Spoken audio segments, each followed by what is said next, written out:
Recent గా పురుషోత్తముడు మూవీతో మంచి హిట్ కొట్టిన డైరెక్టర్ రామ్ భీమన్ గారు, ఎవర్ గ్రీన్ యాక్ట్రెస్ రమ్యకృష్ణ గారు. సో ఆమె రోల్ అయితే చాలా బాగుంది. తనతో ఎలా అనిపించింది మీకు ఎక్స్పీరియన్స్?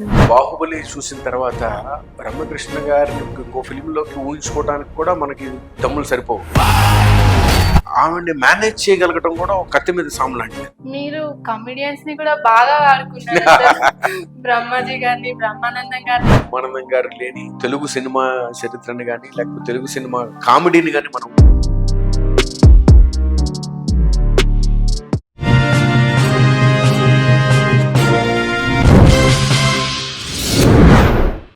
అందరికీ నమస్కారం. నేను మీ Ravalika. Welcome to social post TV. Recent గా పురుషోత్తముడు మూవీతో మంచి హిట్ కొట్టిన డైరెక్టర్ రామ్ భీమన్ గారు ప్రస్తుతం మనతో ఉన్నారు. సో హాయ్ అండి. హాయ్, ఎలా ఉన్నారు? Super fine. సో మంచి సక్సెస్ ఎంజాయ్ చేస్తున్నట్టున్నారు. ఫేస్ లో కనిపిస్తుంది. బాగా ఎంజాయ్ చేస్తున్నాం really. Evergreen actress Ramyakrishna garu, మీ రోల్ అయితే చాలా బాగుంది. తనతో ఎలా అనిపించింది మీకు ఎక్స్పీరియన్స్? నువ్వు ఇప్పుడు మనం బాహుబలి చూసిన తర్వాత రమ్యకృష్ణ గారిని ఇంకో ఫిల్మ్ లోకి ఊహించుకోవడానికి కూడా మనకి దమ్ములు సరిపోవు. ఎందుకంటే బాహుబలిలో రాజమాత క్యారెక్టర్ చేస్తా ఉంటే మనకి అలా చూస్తూ ఉండిపోయాం. అలాంటి స్టేచర్ ఉన్న ఒక ఆర్టిస్ట్ ని ఒక చిన్న సినిమాలోకి ఒక పాత్రలోకి తీసుకోవాలంటే ఆ పాత్రలో అంత గాఢత, అంత బరువు ఉండాలి. రెండు, ఆమెని మేనేజ్ చేయగలగటం కూడా ఒక చాలా కత్తి మీద సాము లాంటిదండి. ఊరికే టక్మని దొరికారు కదా అని ఏదో చిన్న దాంట్లో పెట్టేస్తే రేపు అంతా ఆడియన్స్ తిడతారు మనం. సో లక్కీగా ఈ ఫిల్మ్ అంతా అయిపోయిన తర్వాత సినిమా చూసిన ఆడియన్స్ అందరూ ప్రకాష్ రాజ్ గారి క్యారెక్టర్, రమ్యకృష్ణ క్యారెక్టర్ ఎంత అద్భుతంగా బాగుందని చెప్తా ఉంటే నాకు ఎంత ఆనందం వేసిందండి. సో రమ్యకృష్ణ గారు సెట్ లోకి వచ్చిన తర్వాత ఆవిడ ఒక ఊరగా వింటూ ఉంటారు. మనం చెప్తున్నప్పుడు పక్క నుంచి ఆవిడ సీన్ చూసుకుంటూ ఉంటారు. మన ఎక్స్ప్రెషన్స్ ఆవిడకి ఏం చెప్పక్కర్లేదండి. అరే ఏంటి, నేను ఏదో చెప్పాలనుకుంటా ఉన్నాను, ఆవిడ సగం వింటున్నారు అనే ఓ చిన్న అసంతృప్తి నాకు అనిపించింది. సరే కానీ చూద్దాం అసలు ఆవిడ మనసులో ఉందండి. ఒక్కసారి మనం యాక్షన్ చెప్పిన తర్వాత మనం అనుకున్న దానికి 200% ఆవిడ అవుట్పుట్ ఇస్తారండి. అసలు మనం కనీసం వేలు కాదు కదా, మనం ఆవిడ యాక్షన్ చూస్తే అలా కట్ చెప్పడం కూడా మర్చిపోతాం అని అంత అద్భుతమైన నటన. ఎక్కడ తల ఎత్తాలి, ఎక్కడ కళ్ళు తిప్పాలి, ఏ కెమెరా ఎక్కడుంది, ఆవిడ ఎంత ఇంటెలిజెంట్ యాక్టర్స్ అంటే మాస్టర్ క్లాస్ అండి. అసలు వీళ్ళ లెజెండ్స్ అండి. నిజంగా నేను ఎంతో అదృష్టం ఉంటే గానీ వీళ్ళందరితో నేను వర్క్ చేయలేనేమో అనిపించింది. సో చాలా నేర్చుకున్నాను అండి వీళ్ళ దగ్గర నుంచి. మూడో సినిమాకి నేను ఇంత మంచి వాళ్ళతో, పెద్ద వాళ్ళతో డైరెక్ట్ చేయడం చాలా గొప్పగా అనిపించింది. వాళ్ళు తర్వాత సీన్స్ అయిపోయిన తర్వాత కూడా వాళ్ళు అప్రిషియేట్ చేస్తా ఉన్నారు. చాలా బాగుంది, ఇది తీసుకునే విధానం ఎంత చాలా చాలా గొప్పగా అనిపించింది చెప్తున్నప్పుడు చాలా బాగా ఆనందం వేసిందండి. ఎప్పుడైనా మనకు అలాంటి వాళ్ళు కాంప్లిమెంట్స్ ఇస్తూ ఉంటే ఒక చిన్న వాళ్ళకి మనకి కొండంత ఏనుగుల బలం వచ్చేస్తున్నట్టు ఉంటుంది. సో మురళీ శర్మ గారి దగ్గర నుంచి బ్రహ్మానందం గారి దాకా కొత్తవాడని కానీ చిన్నవాడని కానీ ఏమాత్రం లేదండి. వీళ్ళందరూ మంచి నటులు. దాన్ని పక్కన పెడితే గొప్ప మనుషులు. ఎంత బాగా సపోర్ట్ చేయొచ్చు. కొత్తవాడు కష్టపడి చేసుకుంటున్నాడు. ఆ టైంలో నాకు యాక్సిడెంట్ అయ్యి చేతిలో ఒక కర్ర కూడా ఉంది నాకు. సో ఎక్కడ నేను పరిగెట్టుకుంటా చెప్పడానికి వస్తాను చెప్పి వాళ్ళే నా దగ్గర రావడం, పర్లేదండి మీరు అక్కడి నుంచే చెప్పండి పెద్దగా అరిచి, ఏం పర్లేదని సపోర్ట్ చేయడం. సో ఇట్ వాజ్ మెమొరబుల్ అండి. It was really memorable. మీరు కమెడియన్స్ ని కూడా బాగా వాడుకున్నారు. బ్రహ్మాజీ గారిని, బ్రహ్మానందం గారిని, రవి గారిని, ప్రవీణ్ గారిని. సో అసలు ప్రతి సిచ్యువేషన్ కి సింక్ అయింది కామెడీ అయితే. అసలు చాలా బాగుంది. బ్రహ్మానందం గారితో ఎక్స్పీరియన్స్ ఏంటి, అసలు ఎలా ఉంది? బ్రహ్మానందం గారు అంటే ఇంకా మనకి తెలుగు ఇంట్లో మన ఇంట్లో పేరండి అది. బ్రహ్మానందం గారు లేని తెలుగు సినిమా చరిత్రని కానీ లేకపోతే తెలుగు సినిమా కామెడీని కానీ మనం ఊహించలేము. ఆయన మనందరి డిఎన్ఏలో భాగం. నాకు ఆయన ఆకతాయి నా లాస్ట్ ఫిల్మ్ నుంచి నాకు పరిచయం.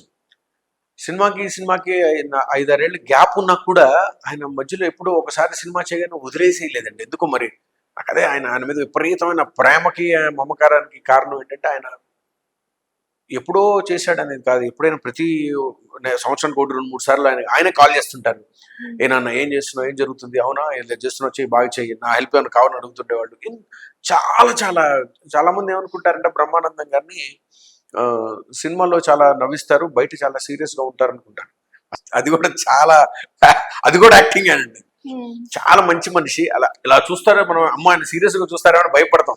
కానీ నేను కూడా బ్రహ్మానందం గారి ఇంట్లో మ్యారేజ్ కింద చాలా సీరియస్ చేస్తూనే బ్రహ్మానందం గారు ఏంటి మూవీస్ లో ఇంత సీరియస్ ఉన్నారు అని అనిపించింది. అంటే ప్రొఫెషనల్ ఉంటారండి వాళ్ళు. కొన్ని వేల సినిమాలు చేసేసారు. ఆయన చూడని దర్శకుడు కానీ, ఆయన చూడని భాష కానీ లేదు, ఆయన పనిచేయని హీరో కానీ లేరు. సో వాళ్ళకేంటంటే దేర్ ఆ లిమిట్స్ ఎక్కడెక్కడ ఏంటని తెలుసు. పైగా ఎప్పుడైతే కమెడియన్స్ కున్న ఒక చిన్న అసౌకర్యం ఏంటి అంటే బయట వాళ్ళని మనం కొత్తగా యాక్సెప్ట్ చేయలేం. ఎప్పుడు చాలా గెంతుతా, చిందులేస్తా, జోకులేస్తా, నవ్వుతా ఉండే మనిషి చాలా నార్మల్ గా ఉంటే మనం తీసుకోలేము దాన్ని. ఎక్కువగా సీరియస్ గా కనిపిస్తూ ఉంటుంది. వెరీ స్వీట్ పర్సన్ అండి చాలా. ఆయన నాకు బాగా సపోర్ట్ చేశారు. Film of the screen, on the screen చాలా బాగా సపోర్ట్ చేశారు. ఆయనకి ఒంట్లో బాగోపోయినా కూడా 1 or 2 ఫీవర్ తో మాకు మా షూట్ లో ఉన్నారు. టాబ్లెట్ వేసుకొని షూట్ లోకి వచ్చి కూర్చున్నారు. ఇప్పుడు యాక్చువల్ గా సినిమా అంతా 4-5 కంప్లీట్ చేయాల్సిందే, 6:30 దాకా నా కోసం ఉన్నారు. ఏ మాత్రం ఏదైతే నేను హెల్ప్ చేస్తున్నాను భావన ఉండదండి. ఒక మంచి సీన్ గనక డైరెక్టర్ రాసుకుంటే ఆయన దాన్ని నమ్మాడు అంటే మాత్రం ఎంత దూరం వెళ్ళి చేస్తారండి. నన్ను చాలా మంది మెసేజ్ చేస్తున్నారు. చాలా రోజుల తర్వాత బ్రహ్మానందం గారి సీన్లకి పగలబడి నవ్వేసామండి, థియేటర్ ఊగిపోయి చప్పట్లు విజులు కొట్టేస్తున్నారంటే చాలా ఆనందం ఇస్తుందంటే ఆయన దాన్ని నమ్మారు. నమ్మి మనకి ఆ పోలీస్ స్టేషన్ లో ఆ సీన్ కానివ్వండి, కొంచెం అయినా పర్ఫెక్ట్ అటెంప్ట్ ఉంది. బాగా చేశారు. ఆయన మనస్ఫూర్తిగా మనసు పెట్టి చేశారు. అసలు చాలా మంది మాకు థియేటర్స్ లో అందరి వీడియోస్, నవ్వుతున్న వీడియో చేసి పంపిస్తుంటే ఇంకా అంతకుమించి ఆనందం ఏం కావాలి అనిపిస్తా ఉంది. థియేటర్లు సీన్ వినపడట్లేదు, వీళ్ళందరూ నవ్వులు వినపడతా ఉన్నాయి. ఆ వీడియోస్ కూడా నా దగ్గర ఉన్నాయి. వీళ్ళు మనం తెలుగు సినిమా అదృష్టం అండి. ఇలాంటి పెద్ద పెద్ద మంచి నటుల్ని మనం ఎన్నో సంవత్సరాల నుంచి చిన్నప్పటి నుంచి వస్తా ఉన్నాం. మనల్ని ఎన్నో సంవత్సరాలుగా మన అందరినీ ఎంటర్టైన్ చేస్తూ ఉన్నారు.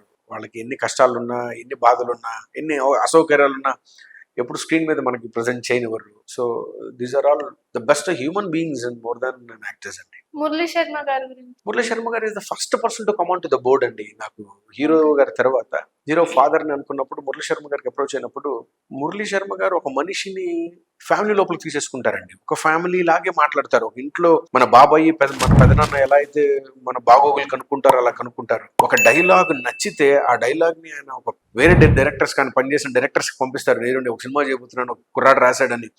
మా సినిమాలో ఒక డైలాగు, ఒకసారి బట్టలు మార్చిపోతే మనిషి ఎక్కడ కూర్చోడికైనా సిద్ధపడతాడు అనేది ఒక డైలాగ్ ఉంది. అది కొడుక్కి చెప్తా ఉన్నాడు. తండ్రి ఒక కొడుక్కి కంపెనీ పగ్గాలు ఇచ్చే ముందల చాలా జాగ్రత్తగా ఉండాలి, బిజినెస్ అంటే ఒక చదరంగమే కాదు రణరంగం కూడా చెప్తున్న దాంట్లో ఒక చిన్న డైలాగ్ రాశాను నేను. అది ఆయన ఒక తెలుగు ఇండస్ట్రీలో ఉన్న ఒక పెద్ద డైరెక్టర్ కి ఆ డైలాగ్ పంపించారండి. నేను ఒక సినిమా చేస్తున్నాను, ఒక చిన్న సినిమా, ఈ కుర్రాడు ఏదో డైలాగ్ రాసినప్పుడు ఆయన కూడా, ఆ డైరెక్టర్ కూడా ఆయన రెసిప్రోకేట్ చేసి అరే భలే గమ్మత్తుకుంది, చాలా బాగుందంటే ఆయన నాకు మళ్ళీ ఫోన్ చేసి రామి డైలాగ్ నేను పంపించాను, చాలా బాగా నచ్చింది అని. ఎంత చిన్న పిల్లాడిలాగా హోంవర్క్ చేస్తారండి. నేను ఎస్టాబ్లిష్ అయిపోయాను, నేను ఏం చెప్పినా అనేది కాదు.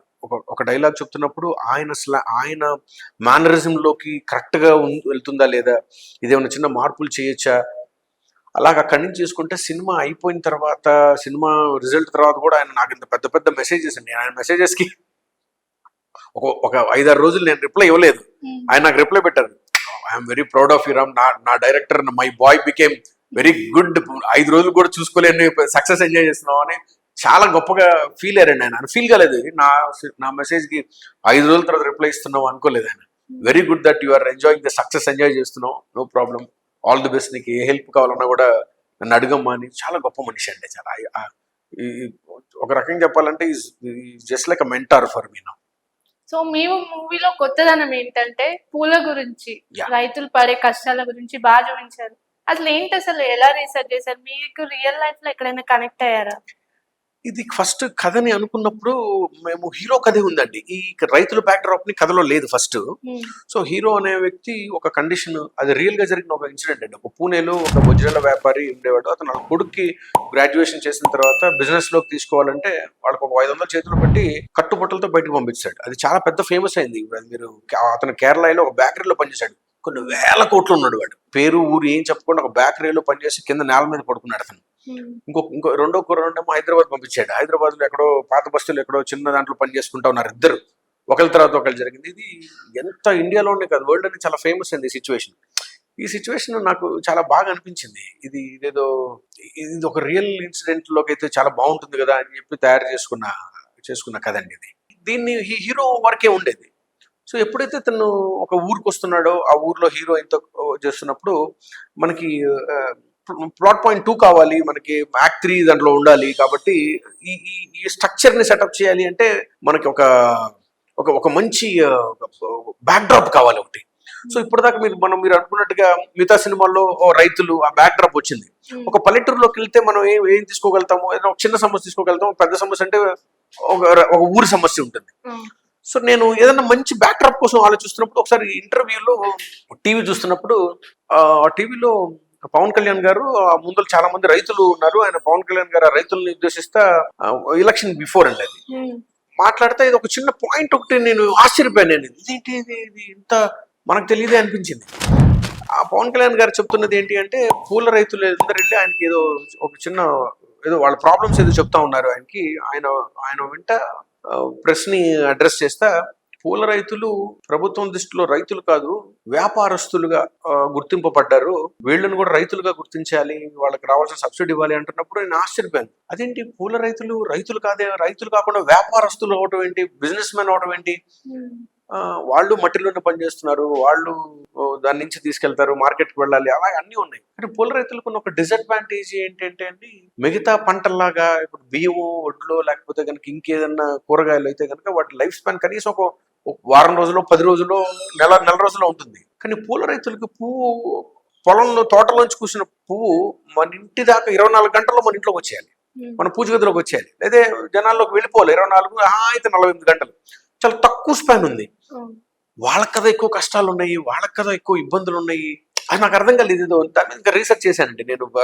రాజమండ్రి వెళ్ళడం, అక్కడ కడియం వెళ్ళడం, అక్కడ ఒక ఊరంతా నర్సరీలు, పూలు, అక్కడ 4-5 రోజులు ఉండి వాళ్ళతో మాట్లాడటం చూసిన తర్వాత బ్యూటిఫుల్ పాయింట్ అండి, చాలా బాగుంటుంది. అందుకే మీరు లాస్ట్ లో తీసుకుంటే మన పుట్టినరోజు దగ్గర నుంచి చనిపోయే వరకు, మన బారసాల దగ్గర నుంచి మన బర్త్డే నుంచి రిటైర్మెంట్ ఫంక్షన్ వరకు ప్రతి చోట పూలు కావాలి. కానీ పూలు పండించేవాడు కష్టాలు మీకు అవసరం లేదు సార్ అన్నప్పుడు అసలు కొంతమంది కన్నీళ్లు పెట్టేశారండి. ఆ సీన్ అంతా చాలా బాగా వర్కౌట్ అయింది. మాకు ఇప్పుడు ఎక్కడో ప్రీచింగ్ ఇచ్చేస్తున్నట్టుగా ఏదో కొత్తగా మనకు తెలియని పదార్థం గురించి మాట్లాడుతూ ఉంటే ఆడియన్స్ బోర్ అవుతారు. కానీ పువ్వులు అనేది మన మన మన ఇంట్లో భాగం, మనలో భాగం, మన జీవితంలో భాగం. పూలు వాడని ఏ ఇల్లు ఉండదు దాదాపుగా. కానీ అది ఎక్కడి నుంచి కష్టపడితే మన ఇంట్లోకి వచ్చింది అనేది చాలా చాలా తక్కువ మందికి తెలుసు. అందుకే మీరు ఫిల్మ్ లో ఫస్ట్ స్టార్టింగ్ లో చూస్తే రాజమండ్రి దగ్గర రాయపులంక అనే ఒక చిన్న ఊర్లో ఒక చిన్న తోటలో కోసిన పువ్వు, హీరోయిన్ చేతిలోంచి తెగిన పువ్వు, ఆ పువ్వు ట్రావెల్ చేసుకుంటా హీరో ఇంటి హైదరాబాద్ లో ఉన్న హీరో పెద్ద మ్యాన్షన్ లోకి వచ్చి ఒక పూజ గదిలోకి వచ్చి రాముల వారి పాదాలు చేరుతుంది. సో అది చాలా మంది చాలా బాగా టెక్నికల్ గా చాలా బాగా అప్రిషియేట్ చేశారండి. అది ఆ ట్రావెలింగ్ చాలా బాగా. అదే ఫ్లవర్ కింద పడగానే దాన్ని జేబులో పెట్టుకుంటాడు, అతను కూడా మళ్ళీ ఇక్కడికి వస్తాడు. So it's like it's metaphor అండి. It's beautiful metaphor I have got for this film. So అందుకని కొత్తగా అనిపించిందండి చాలా మందికి. ఇప్పుడు మీరు చెప్పినట్టుగా నేను వేరే ఏదన్నా నార్మల్ రైతులు కథ నార్మల్ తీసుకుంటే కనుక మీరు చెప్పినట్టుగా చాలా సినిమాలు కలిసేసేది, నిజంగానే ఇది అన్నిటితో పాటు కొట్టుకుపోయేది. ఒక కొత్త పాయింట్ని తీసుకున్నాం, హీరో బయటకు రావడం కోసం కొత్త పాయింట్ని తీసుకున్నాం. బ్యాక్ డ్రాప్ లో ఒక కొత్తది కావాలి మనకి. కానీ కొత్తగా రావడానికి మనం అక్కడ ఇప్పుడు ఒక ఊర్లోకి వచ్చి ఒక ఊరు ప్రాబ్లం అంటే మనం అక్కడి నుంచి కొత్త ప్రాబ్లం మనం తీయలేము. ఊర్లో సాధారణంగా 4-5 ప్రాబ్లమ్స్ ఉంటాయి. వాటర్ ప్రాబ్లం ఉంటుంది, కరెంట్ ప్రాబ్లం ఉంటుంది, అందుకైతే ఏదైనా మినిమం గ్యారంటీ ఉంటుంది కదా, కనీస మద్దతు ధర అది ఉంటుంది. సో దాని లోపలికి మేము ఒక కొత్త ప్రాబ్లం ఇంతవరకు ఎప్పుడు ఎక్కడ ఎవరు చూడని ప్రాబ్లం తీసుకోవాలని చెప్పి తీసుకున్నాం. చాలా అద్భుతంగా వర్కౌట్ అయింది మా సినిమాకి. సో ఇదైతే బాగా కనెక్ట్ అయింది. ఎందుకంటే డైలీ ప్రతి దానికి మనం పొద్దున్నేసి పూజ చేస్తాం, ఎక్కడికి వెళ్ళినా ఫ్లవర్స్ పెట్టుకోవడానికైనా కానీ. అంటే పూల వెనకాల ఇంత కష్టం ఉంటదా అని మూవీ ఎవరు ఇంతగానో ఆలోచించారు. సో అది బాగా కనెక్ట్ అయింది అందరికి.